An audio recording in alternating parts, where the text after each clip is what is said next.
আমরা সবাই শিক্ষক, মানে আমি এবং মাননীয় মন্ত্রী মহোদয় দুজনের শিক্ষক হিসেবে আপনাদের মর্যাদার জায়গাটা, মূল্যায়নের জায়গাটার সাথে অতি পরিচিত। সেই জায়গা থেকে আপনাদের মূল্যায়ন যেন সঠিকভাবে হয় সেটা নিয়ে আমরা ইতিমধ্যে আমলে নিয়েছি এবং এটা আপনাদের সাথে আরো বৃহত্তর আলোচনা হবে। আমি একটা জিনিস গুরুত্ব দিয়ে বলবো যে এখন আপনারা আস্থা রাখতে পারেন, সকল কাজগুলো হবে, সকল মূল্যায়নগুলো হবে, শুধু আপনাদেরকে একটু সময় দিতে হবে। কারণ আমি এবং মন্ত্রী মহোদয় আমরা হুটহাট করে কিছু করতে চাই না। আপনাদের সাথে আলোচনার মাধ্যমে আমরা পলিসিগত চেঞ্জ এমন ভাবেই আনতে চাই যে আগামী 5 বছর পর, 7 বছর পর, 8 বছর পর আবার এইভাবে করে আপনাদের এখানে না আসতে হয়। তখন আমরা দায়িত্ব থাকি, যেই দায়িত্ব থাকুক আপনাদের জন্য না আসতে হয়। সো এমন সলিউশনস আমরা আসতে চাই যে সলিউশনস গুলো লং টার্ম এফেক্টিভ হতে পারে। আর লং টার্ম এফেক্টিভ সলিউশন আপনারা শিক্ষক হিসেবেও, জ্ঞানী মানুষ হিসেবে আপনারা জানেন যে হঠাৎ করে হবে। আপনাদের অনেকগুলো দাবি আছে, কারিকুলাম রিলেটেড দাবি তো অত্যন্ত যৌক্তিক। মাননীয় শিক্ষামন্ত্রী মহোদয় এবং আমরা প্রথম 2-3 দিনই বৃহত্তর আলোচনা করেছি যে আমরা এক কারিকুলাম আমব্রেলার অধীনে পুরো দেশকে আনতে চাই। ট্রু 700 ppm আকিশ বসির ক্লাস কেনার আগে দেখে নিলেই জিতবেন।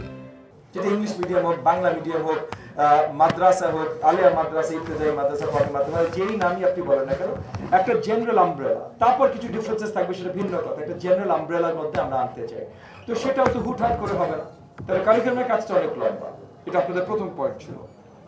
আপনাদের চাকরি জাতীয়করণ, এটা যেমন মনে করেন ফাইন্যান্স এন্ড প্ল্যানিং মিনিস্ট্রির সাথে কাজ আছে, লেবার মিনিস্ট্রির সাথে কাজ আছে। এটা শুধু আমরা বললে হবে না, আরো মিনিস্ট্রিদের সাথে নিয়ে, এবং ইতিমধ্যে গতকাল একটা ক্যাবিনেট মিটিং এ মাননীয় মন্ত্রী মহোদয়, আমি, লেবার মিনিস্টার, ওখানকার প্রতিমন্ত্রী, প্ল্যানিং এন্ড ফাইন্যান্স মিনিস্টার এবং ওটার প্রতিমন্ত্রী আমরা আলোচনা করেছি এই কাজগুলো কিভাবে এগিয়ে নিয়ে যেতে পারে।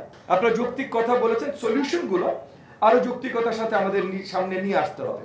একটা জিনিস আপনারা চিঠিতে এনেছেন, কথাও বলেছেন, এবং মাননীয় মন্ত্রী মহোদয় প্রথম দিন যখন গত বুধবারে বোধহয় আমরা প্রথম অফিস করি, গত বুধবারে প্রথম এই কনফারেন্স রুমে বসে প্রথম যে প্রেস কনফারেন্সটা আমরা করি, সেই প্রেস কনফারেন্সে মাননীয় মন্ত্রী মহোদয় পরিষ্কার করেছেন, আমি ওনার সাথে পুরোপুরি 100% একমত যে প্রথম একটা জিনিস আমরা একদম সবসময় নজরে রাখবো, করাপশন ফ্রি আমাদের এডুকেশন ব্যবস্থা। এইটা অ্যাবসলিউটলি ইনশিওর করব। এর আগে যখন 5 বছর এই মন্ত্রণালয়ের দায়িত্বে ছিলেন মিলন ভাই, উনি কোন ধরনের করাপশনের সাথে জড়িত হননি এবং আমাদের রাজনৈতিক শত্রুরা কখনো ওনার নামে করাপশন চার্জ দিতে পারেনি। এবং আপনারা এটাও একসাথে মনে রাখবেন যে একইভাবে আমিও কোনো করাপশনের সাথে এর আগে কোনো সময় কোনো রাজনৈতিক কাজে যুক্ত হই নাই, আগামীতেও যুক্ত হব না। সো এই মন্ত্রণালয়ের মন্ত্রী প্রতিমন্ত্রী কোনো করাপশন করবে না, প্রমাণিত। শুধু এখন নতুন করে আপনাদেরকে গল্প শোনানো, এটা প্রমাণিত, এটা করাপশন হবে না।